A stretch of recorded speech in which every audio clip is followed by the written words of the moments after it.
미국 이민당국에 구금된 한국인 직원 300여 명이 우리 시간으로 내일 새벽 미국을 출발합니다.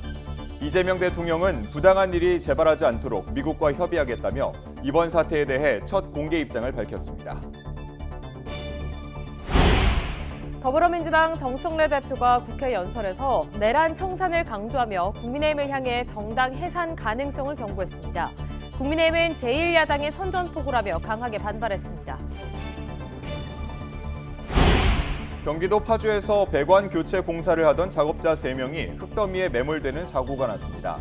다행히 작업자들은 모두 구조됐습니다. 서울 서대문구에 이어 경기도 광명에서 초등학생을 유기하려 한 10대 남성이 경찰에 붙잡혔습니다. 이딴 유괴 시도 사건에 학부모들의 불안이 커지고 있습니다.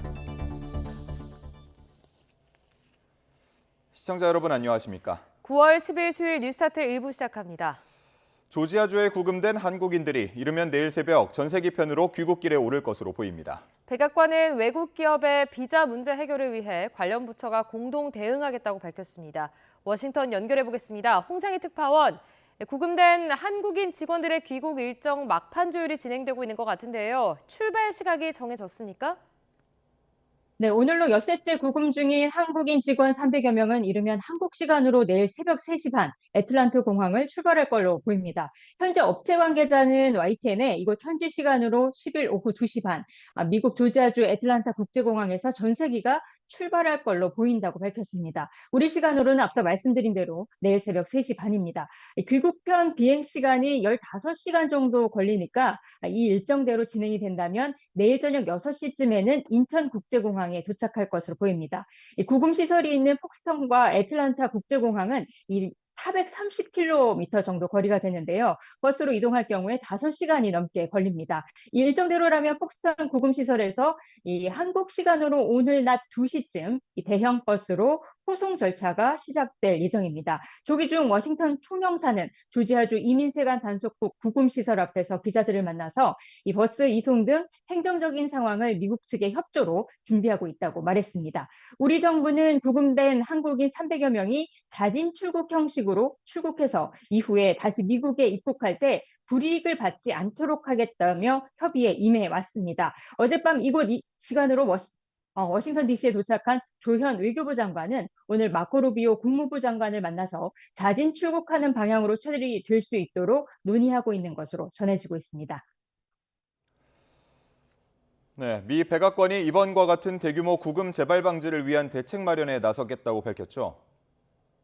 네, 잠시 전 백악관 브리핑이 있었습니다. 이 자리에서 조지아주 대규모 단속과 관련해 재발 방지를 위해 미국 정부가 비자 관련 법규 개정을 추진하고 있느냐는 기자의 질문이 있었습니다. 캐롤라인 레빗 백악관 대변인은 외국 기업 비자 문제를 해결하기 위해서 담당 부처가 공동으로 대응하겠다고 밝혔습니다. 캐롤라인 대변인의 말을 들어보시겠습니다.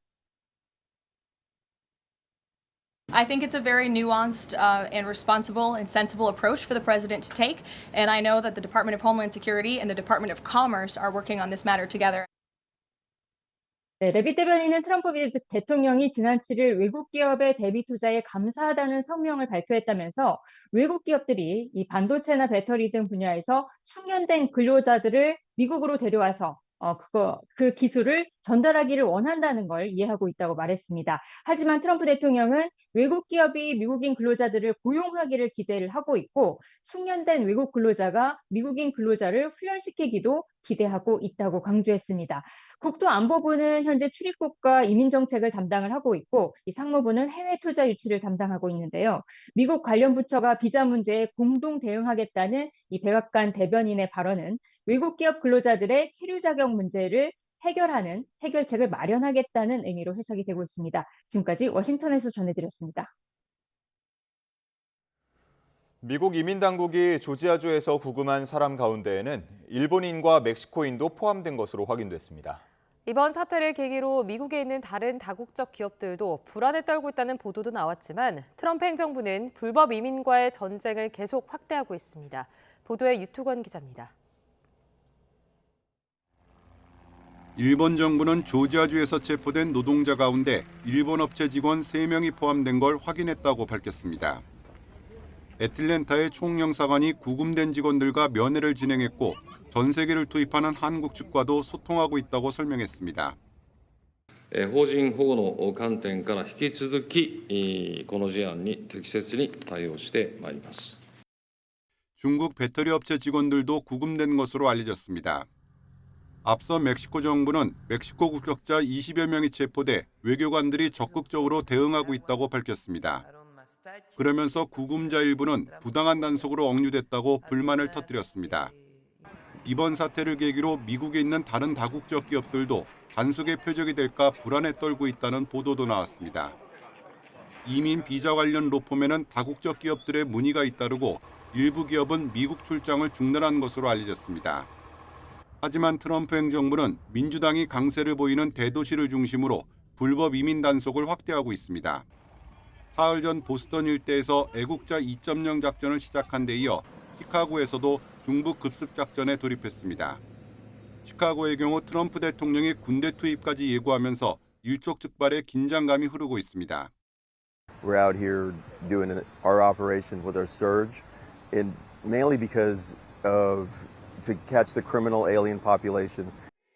미국 전역에서 이민자 단속이 강화되면서 이에 반발하는 시위도 확산하고 있습니다. The real criminal with 34 felonies sits behind a golden desk, ordering chaos. Mr. Trump, you have met your match. 일각에서는 지지율 하락세를 겪고 있는 트럼프 대통령이 불법 이민 척결을 내세워 지지층 결집에 나섰다는 분석도 나옵니다. YTN 유통원입니다. 이재명 대통령이 미국에서 발생한 우리 노동자들의 대규모 구금 사태에 대해 책임감을 느낀다고 말했습니다. 특히 부당한 일이 다시 일어나선 안 된다고 했는데 미국 이민 당국을 에둘러 비판한 것으로 보입니다. 정인용 기자입니다. 이재명 대통령은 생중계되는 국무회의 발언을 미 조지아주에서 발생한 한국인 노동자 구금 사태로 시작했습니다. 현지 시각 4일 미 이민당국이 현대차와 LG에너지솔루션 합작 배터리 공장 노동자들을 불법 체류자라며 체포한 이후 처음 공개적으로 입장을 표명한 겁니다. 이 대통령은 국민안전 최종 책임자인 대통령으로서 책임감을 느낀다며 위로를 건넸습니다. 특히 이번 사태를 국민과 기업 활동에 대한 부당한 침해라며 미 당국 조치에 대해 우회적으로 유감을 표했습니다. 한미 양국의 동반 발전을 위한 우리 국민과 기업의 활동에 부당한 침해가 가해지는 일이 다시는 재발하지 않기를 바랍니다. 이 대통령은 관계부처에 모두가 안전하게 돌아올 때까지 상황을 세심하게 관리해달라며 미국과 긴밀한 협의를 통한 제도 개선도 약속했습니다. 국무회의에 앞서 김용범 대통령실 정책실장은 한국 방송기자 클럽 토론회에 나와 더 강한 어조의 비판 발언을 내놨습니다. 쇠사슬에 묶여 구금당한 사태가 너무나 충격적이었다며 미국에 강력하게 우려와 유감을 표명했다고 말했습니다. 정부는 국민 여러분께서 느끼시는 공분 그대로 미국에 전달했습니다.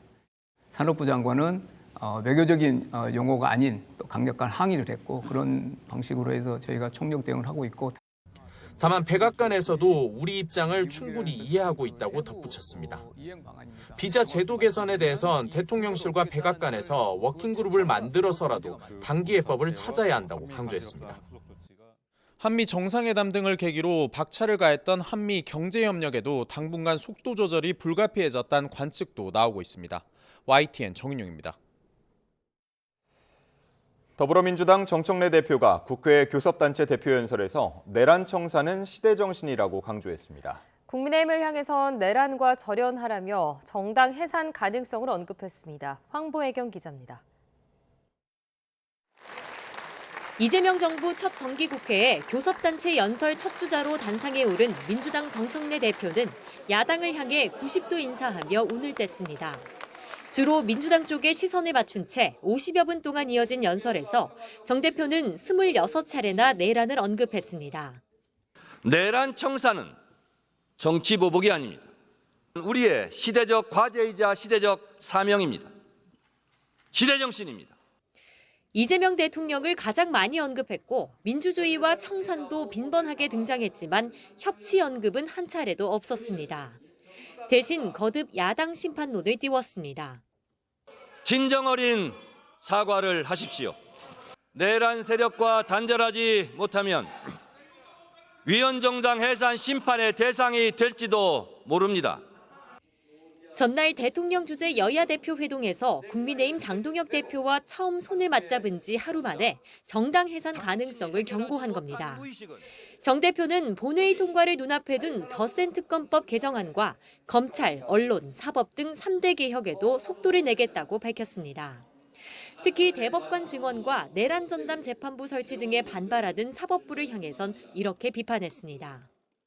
국회가 먼저 나서서 사법부의 예산과 인원을 늘려주겠다는데도 반대하는 조직은 처음 봅니다. 정 대표는 연설에 항의하는 국민의힘 의원들을 향해선 다 피가 되고 살이 될 거라며 경청을 주문하는 여유도 보였습니다. 정청래 대표는 내란에는 무관용을, 개혁에는 골든타임을 원칙으로 내세웠습니다. 지지층 결집을 위한 대야 공세와 함께 쟁점 법안을 둘러싼 당정 간 이견에도 강경한 개혁 드라이브를 추진하겠다는 뜻으로 풀이됩니다. YTN 홍보혜경입니다. 악수의 온기가 식기도 전에 민주당 정청래 대표가 내란을 고리로 또다시 정당 해산을 언급하자 국민의힘에서는 강한 반발이 터져나왔습니다. 제1야당을 향한 선전포고나 다름없다며 정 대표를 여의도 대통령에 비유해 비꼬기도 했습니다. 김철희 기자가 보도합니다. 정당 해산까지 거론한 정청래 대표 연설에 국민의힘은 차진 추임새로 맞섰습니다. 반복되는 내란 청산 구호는 대통령이 다 된 것 같다고 비꼬았고, 과거를 회피하지 말란 공격에는 정청래 대표의 전과 기록을 꺼내들며 역공에 나섰습니다. 책임을 회피한 과거는 다시 현재를 괴롭히며 되살아난다. 본회의장을 떠나진 않았지만 국민의힘은 사이사이 큰 소리로 받아치며 불쾌함을 감추지 않았습니다. 지난 한미 정상회담은 단순한 성공이 아니라 역대급 성공이었습니다. 전날 정청래 대표와 직접 손을 맞잡았던 장동혁 대표는 거대 여당 대표의 품격을 기대했지만 너무 실망했다면서 자화자찬, 명비어천가였다고 혹평했습니다. 대통령까지 나서 여당의 양보를 언급했건만 돌아온 건 야당을 향한 선전포고였다고 쏘아붙였습니다. 기세는 여의도 대통령을 보는 것 같았습니다. 그런데 내용은 거울을 보면서 자기 독백을 하는 것처럼 보였습니다. 협치에 물꼬를 틔웠다고 평가받던 회담이 끝난 지 하루도 안 돼 전국이 차갑게 얼어붙은 모양새인데 야당은 대응 수위를 고심하고 있습니다. 당장 교섭단체 대표연설을 앞둔 송원석 원내대표는 대화의 장을 걷어찬 채 독주하는 민주당을 강하게 비판하고 이재명 정부의 실정도 충분히 짚겠다고 벼르고 있습니다. 국민의힘은 대여투쟁과 별개로 지도부가 극심한 가뭄을 겪는 강릉 지역에 방문하는 등 민생을 챙기는 투트랙 전략에도 나섰습니다. 야당은 대통령이 회담에서 약속한 속도 조절이 실제로 관철되는지 우선 더 지켜보겠다는 입장입니다. 목요일 대통령의 취임 100일 회견에서 야당에 대해 어떤 메시지가 나오느냐가 향후 전국의 분수령이 될 거란 분석이 나옵니다. YTN 김철입니다. 불법 정치자금 수수 혐의를 받는 국민의힘 권성동 의원 체포동의안이 국회 본회의에 보고됐습니다. 특검은 국회에 보낸 체포동의안에서 이번 사건을 국정농단으로 규정했는데 범여권이 압도적 의석을 가진 만큼 통과가 확실시됩니다. 박광렬 기자가 보도합니다. 2022년 대선을 앞두고 통일교 측으로부터 불법 정치자금을 받은 혐의로 구속영장이 청구된 국민의힘 권성동 의원에 대한 체포동의안이 국회 본회의에 보고됐습니다. 9월 1일 정부로부터 국회의원 권성동 체포동의안이 제출되었습니다.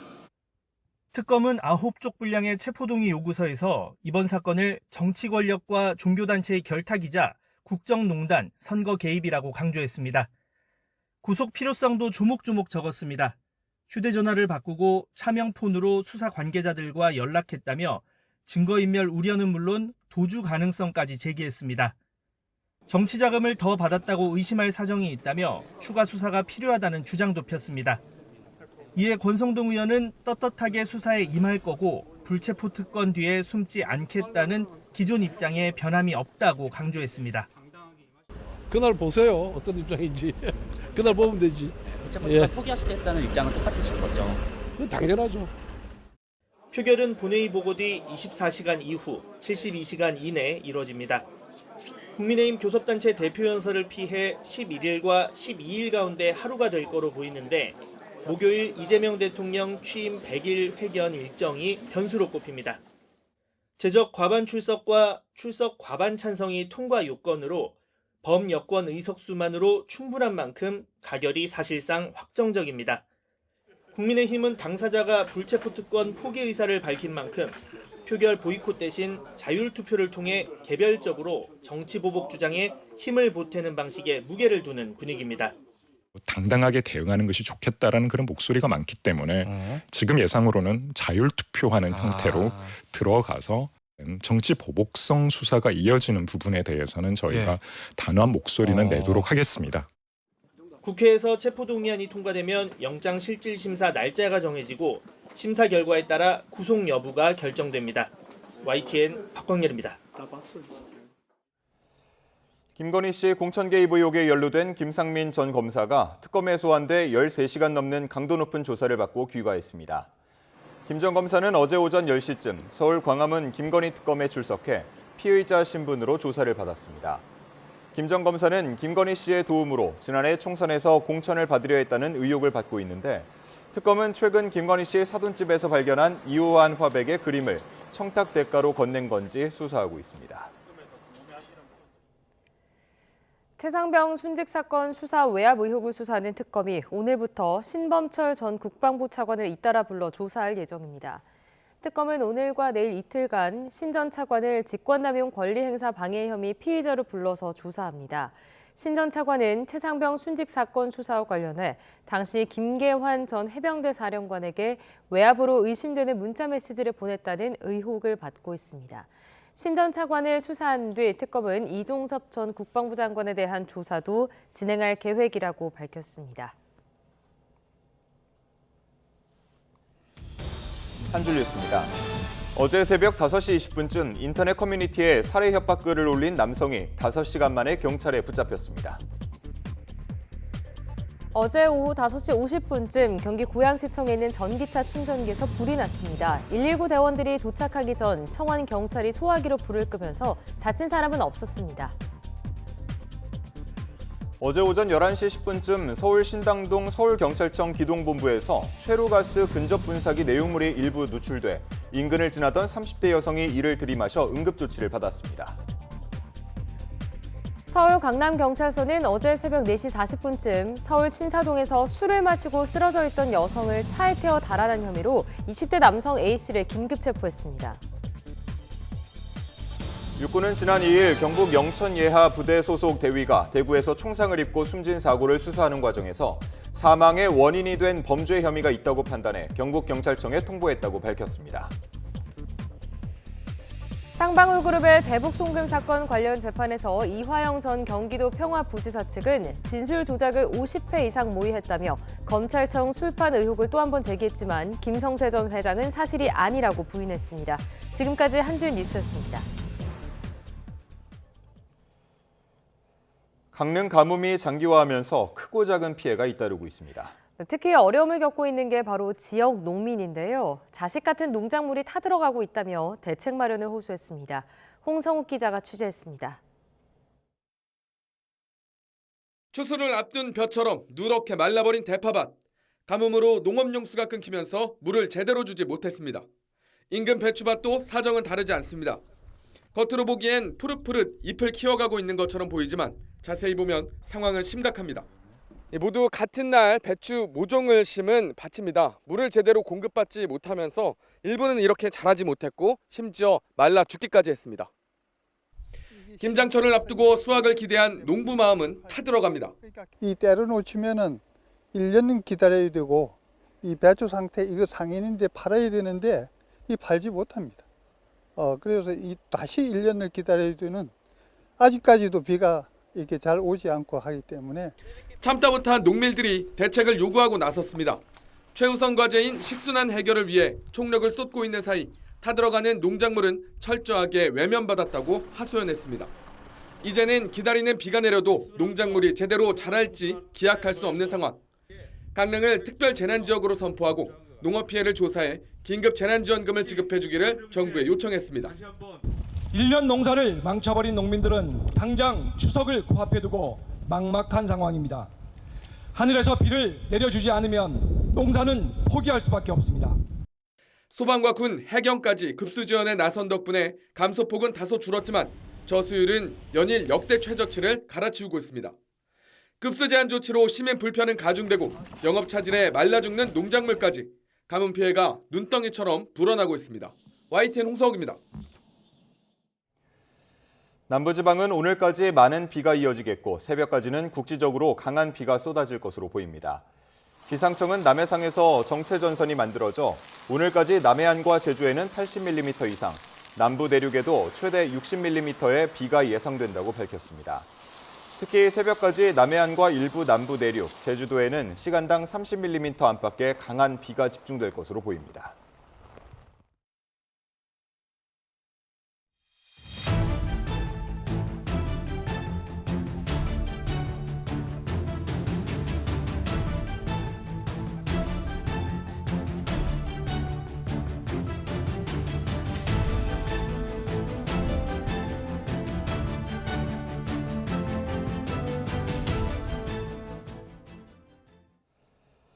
최근 서울 서대문에서 초등학생을 유괴하려던 일당이 붙잡힌 가운데 경기 광명에서도 유사한 사건이 발생했습니다.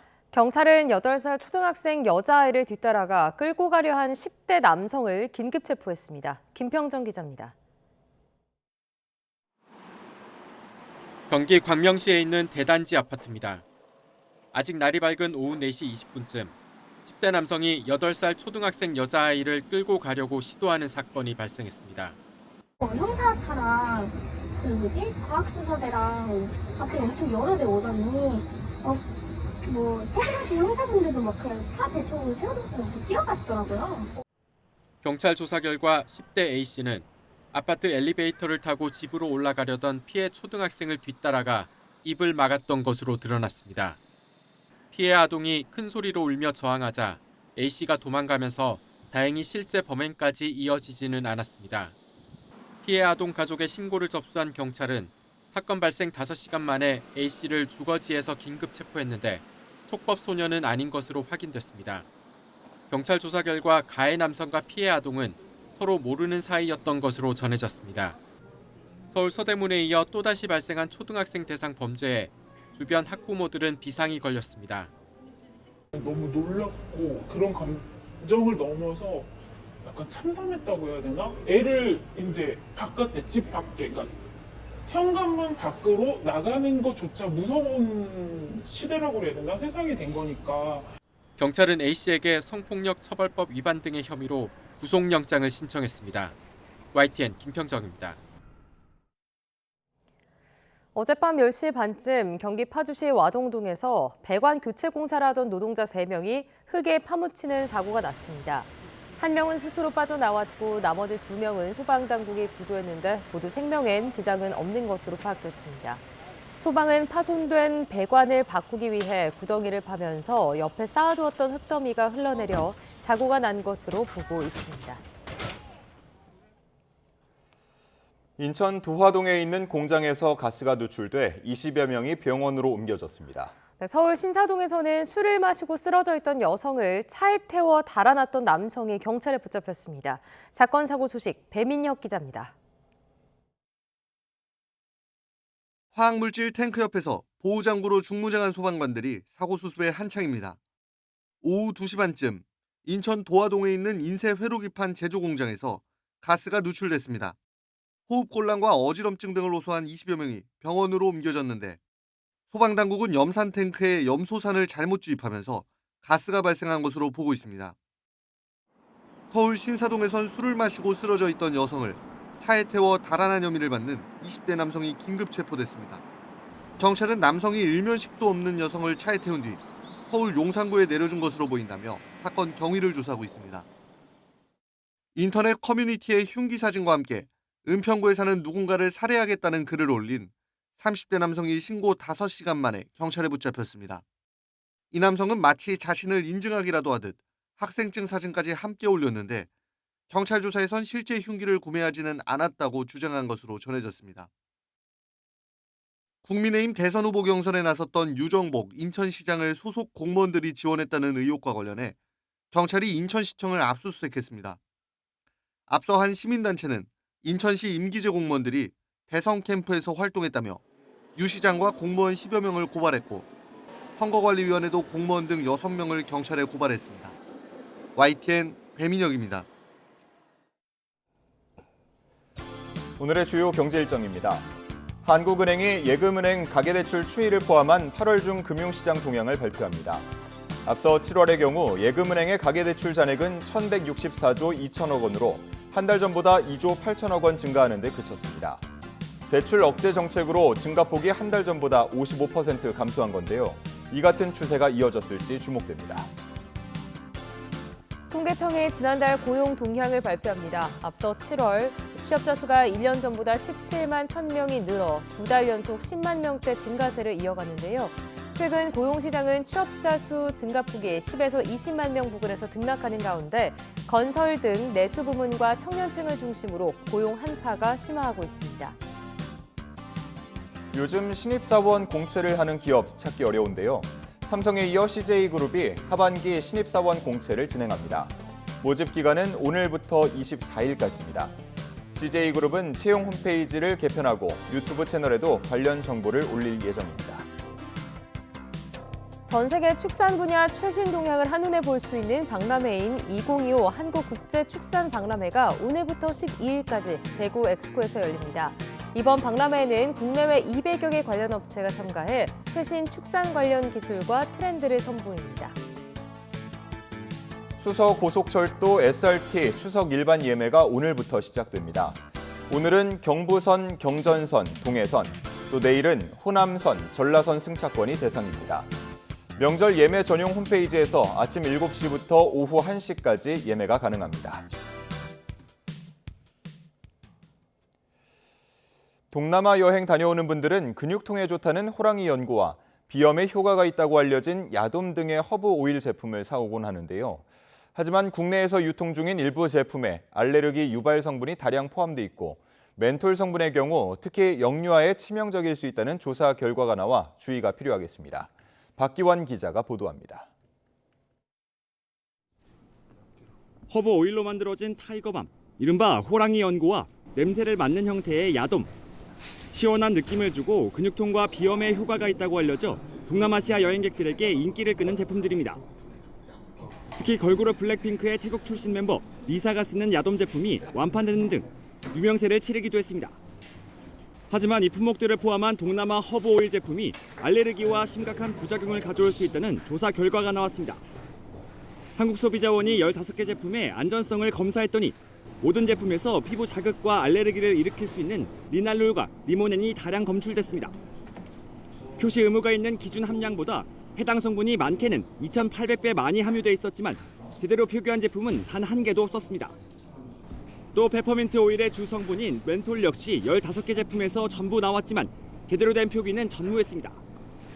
알레르기 환자가 멘톨 성분을 흡입하면 무호흡과 기도 수축 등 부작용을 겪을 수 있고 24개월 미만 영유아의 경우 반사성 무호흡 등 치명적인 부작용이 우려돼 유럽에서는 사용이 금지돼 있는데 관련 주의사항을 적은 건 15개 제품 가운데 2개뿐이었습니다. 국내에서 허브 오일 제품을 구매하려는 소비자는 알레르기 성분과 효능, 효과에 대한 표시, 광고를 꼼꼼하게 확인하고 고농도의 멘톨을 함유한 제품은 영유아에게 사용하지 않도록 당부드립니다. 규제 허점도 드러났습니다. 야돔은 현행법상 화장품이나 방향제로 규정할 수 없는 비관리 품목으로 분류돼 제품 신고 의무나 허가 절차가 없는 사실상 관리 사각지대에 놓여 있었습니다. 한국소비자원은 해당 제품을 수입 판매한 사업자들에게 알레르기 유발 성분과 영유아 사용에 대한 주의사항을 표시하도록 권고하고 관련 부처에 허브 오일 제품 관리 방안을 마련해달라고 요청했습니다. YTN 박견입니다.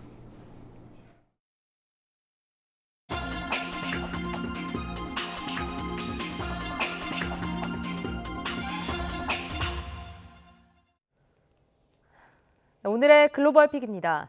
네팔에서 정부의 소셜미디어 접속 차단에 항의하는 대규모 시위가 발생한 지 하루 만에 총리가 사임했습니다. SNS 차단 조치도 철회했지만 정치권의 부패 척결을 요구하는 젊은 세대들의 시위가 격화하고 있습니다. 신호 기자가 전해드립니다. 네팔 정부 청사와 의회 건물이 검은 연기에 휩싸였습니다. 청사 앞 거리에선 여전히 시민 수백 명이 시위를 벌이고 있습니다. 시위대는 샤르마 올리 총리의 사임을 자축하며 집으로 돌아가지 않았습니다. हिजो जब कालो दिन थियो भने आज सेतो दिन हो। आज हाम्रो लागि एकदमै खुसी लागेछ हामीलाई। अब नेपाली जनताले जिते भन्ने छ हामीलाई। 2015년부터 4차례나 집권한 올리 총리는 카트만두에서 정부의 소셜미디어 접속 차단에 항의하는 대규모 시위가 벌어진 지 하루 만에 물러났습니다. 물대포와 최루탄을 동원한 경찰의 강경 진압에 시위 참가자 20여 명이 숨졌고 수백 명이 다쳤습니다. 법원과 검찰청, 전현직 총리의 자택은 시위대의 표적이 됐습니다. 시위는 네팔 정부가 지난주 유튜브와 페이스북, 틱톡 등 당국에 등록되지 않은 소셜미디어 26개의 접속을 차단하면서 시작됐습니다. 젊은 세대들이 주축이 된 시위 참가자들이 정부의 SNS 말고 부패를 척결하라고 요구했습니다. कर्पोरेट यो भ्रष्टाचार के सरकारले ज्यादै विरुद्ध होइन। अब हामी युवाहरू अब स्वदेशमै बस्नको लागि के अवसर पाउने अब बाटो छैन। 네팔 정부는 과격 시위를 불러온 소셜미디어 접속 차단 조치를 뒤늦게 철회하고 대화를 제안했습니다. आन्दोलनरत समूहलाई आन्दोलनका कार्यक्रमहरू स्थगन गरी वार्ताको निमित्त आह्वान गर्दछौँ।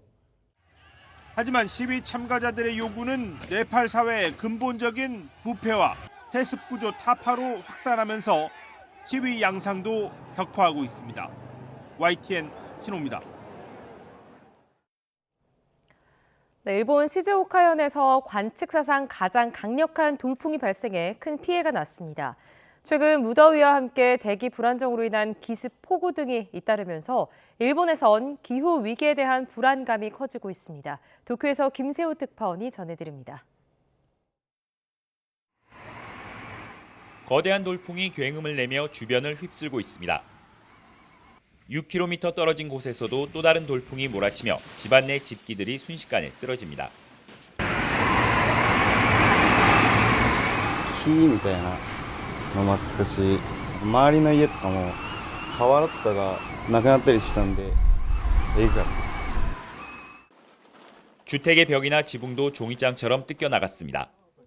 猫と一緒に来たらバーンって飛ばされて、あれがポンってなって、で壁にぶつかっての 전력이 끊겨 냉방이 중단되는 등 주민들의 불편도 잇따랐습니다. 일본 기상청은 시즈오카현에 불어닥친 돌풍은 최대 초속 75m로 관측 사상 가장 강력했다고 밝혔습니다.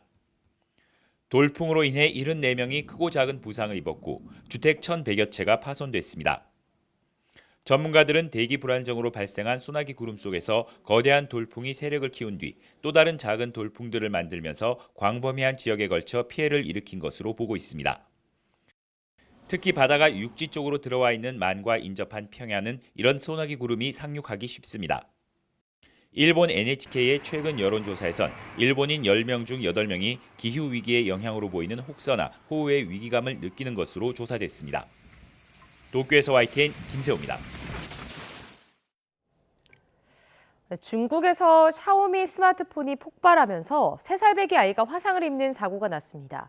올해 한국 시장 진출을 본격화하고 있는 샤오미의 안전 문제가 또다시 도마 위에 올랐습니다.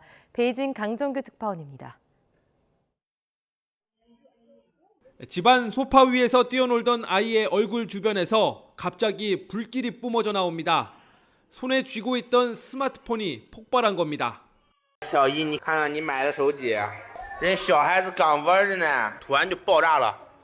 중국 장수성 쉬저우에 있는 가정집에서 사고가 난 건 현지 시각 지난 7일 저녁 6시 15분쯤 3살배기 남자아이는 손과 발에 깊은 화상을 입었습니다.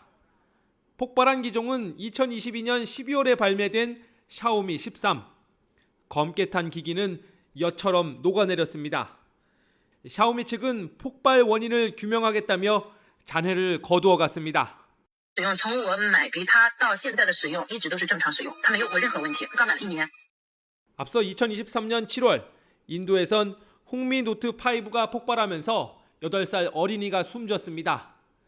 그해 3월엔 역시 인도에서 샤오미 11이 연기를 뿜으며 타올랐는데 당시 샤오미 측은 임의로 장치를 열어본 고객 책임이란 조사 결과를 내놨습니다. 대륙의 실수로 불리는 샤오미의 세계 시장 점유율은 15%로 애플과 삼성에 이어 3위를 기록하고 있습니다. 지난 6월엔 서울 여의도에 첫 오프라인 매장을 열고 외국 폰의 무덤으로 불리는 한국 시장 진출을 본격화하는 중입니다. 베이징에서 YTN 강정규입니다. 의회의 불신임을 받은 프랑스와 바이로 프랑스 총리가 현지 시간 9일 오후 엘리제궁을 찾아 에마뉘엘 마크롱 프랑스 대통령에게 본인과 정부 강요 전원의 사임서를 제출했습니다. 프랑스 하원은 전날 바이로 정부에 대한 신임 여부를 표결에 붙여 절반을 훌쩍 넘는 364표로 불신임을 의결했는데요. 프랑스 제5공화국 역사상 정부가 하원의 신임 투표에서 낙마한 건 이번이 처음입니다. 아프리카 동부에 있는 에티오피아가 나일강 상류를 가로지르는 아프리카 최대 규모의 댐을 공식 가동하면서 인근 국가와 물 전쟁이 가열될 조짐이 나타나고 있습니다. 에티오피아 정부는 현지 시간 9일 그랜드 에티오피아 르네상스 댐 준공식을 열었는데요. 이 르네상스 댐은 높이 145m, 길이 약 2km로 저수 용량은 740억 톤입니다. 한국에서 가장 큰 소양강 댐의 25배를 넘는 규모로 댐 건설에 우리 돈으로 약 6조 7천억 원이 들어갔습니다. 지금까지 글로벌픽이었습니다. 로봇 기술이 대중화하면서 중소 중견기업에서도 공정의 로봇을 도입하는 사례가 늘고 있는데요. 품질이 안정되고 거래처가 크게 늘어나면서 기업 규모를 키우는 원동력이 되고 있습니다. 김근우 기자가 보도합니다.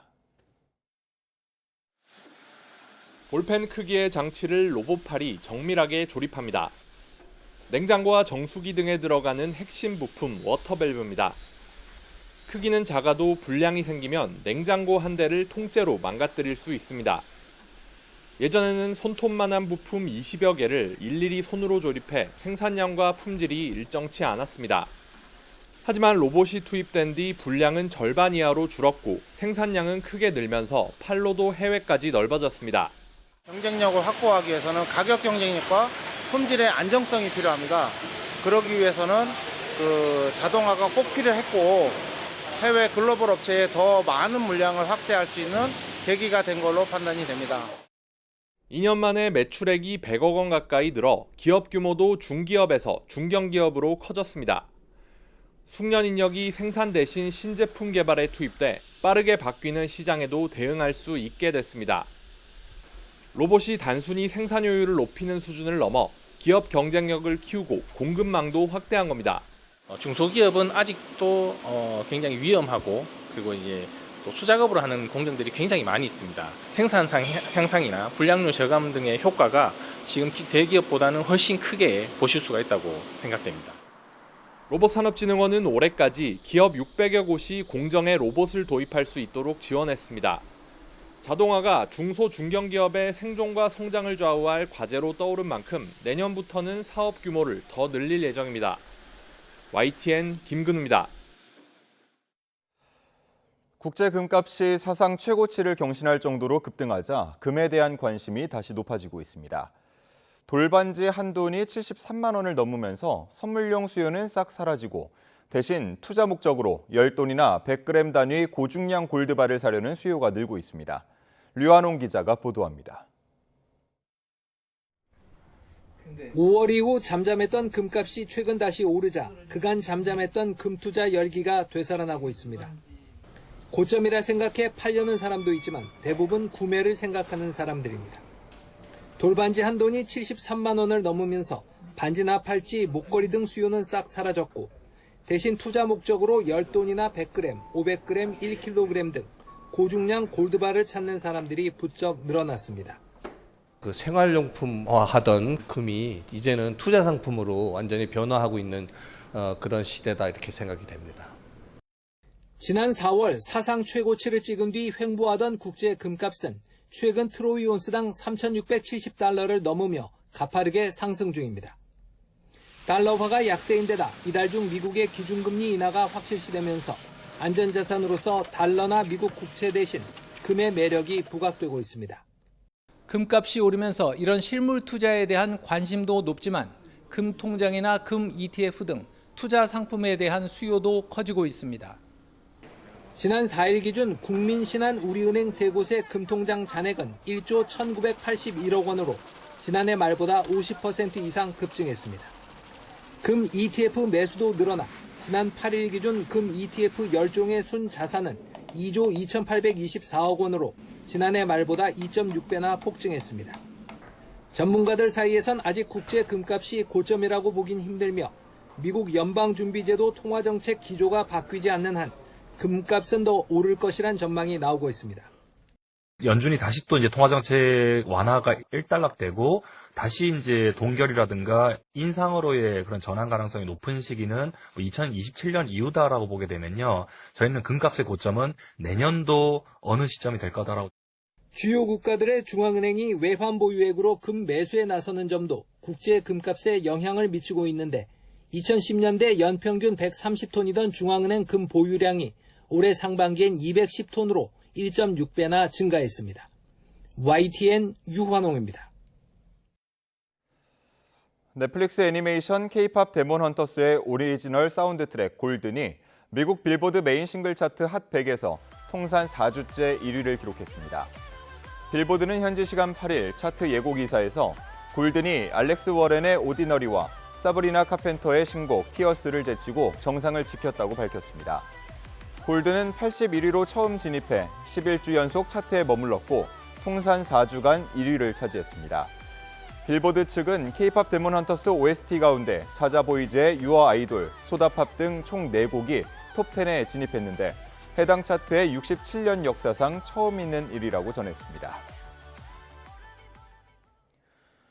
K-팝 데몬 헌터스에 등장한 호랑이와 까치 캐릭터가 세계적인 인기를 얻고 있는 가운데 다양한 호작도를 만나볼 수 있는 상설 기획전이 열렸습니다. 리움 미술관은 오는 11월 30일까지 까치 호랑이 호작전을 열고 관련 작품 7점을 전시합니다. 특히 이번에 처음 공개되는 1592년작 호작도는 현존하는 우리나라 까치 호랑이 그림 가운데 가장 오래된 것으로 전해졌습니다. 전시를 기획한 리움 미술관 관계자는 전 세계가 열광하는 한국적 캐릭터의 원류를 확인하고 우리 전통 문화를 제대로 이해할 기회라고 강조했습니다.